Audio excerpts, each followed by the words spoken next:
This is the closest we will get to seeing the iPhone Fold in person before its official availability in September. Moreover, this gadget is not a dumb. I actually created detailed renders for you based on what we currently know.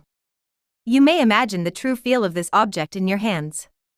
Every source claims that Apple intends to develop a book-style fold that is essentially similar to the Galaxy Fold, but lot thinner, much cleaner, and executed much more like Apple. The exterior display will be between 6.1 and 6.3 inches when closed. It feels like a standard iPhone, yet it's not a compromise. When you open it, this is where the magic happens. An approximately 8-inch internal display.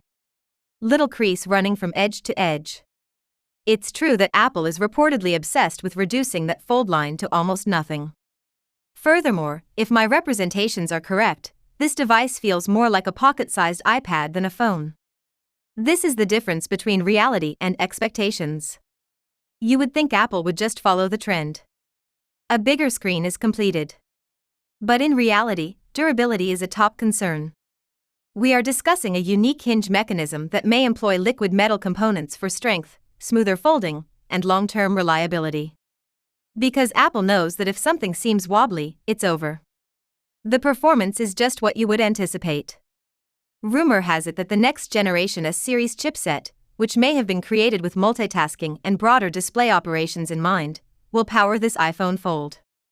As a result, we're doing more than just launching programs, we're also dragging content, running multiple apps simultaneously, and perhaps even engaging in early desktop-style interactions. This is when things get more tricky because software will be the real game. Foldable iOS is more than just an enhanced version of iOS. Apple's more adaptable UI, which lies between the iPhone and iPad OS, is said to include better split screen, floating windows, and more smooth fold and unfold transitions. We're likely to get a dual camera setup of almost professional grade with a modified configuration to account for the fold. But Apple's ability to take selfies with the primary camera when the phone is folded, something they can do far more skillfully than anyone else, is the real triumph. The battery is another interesting part. A larger body has two advantages: more room and two displays to power. So, expect a balance.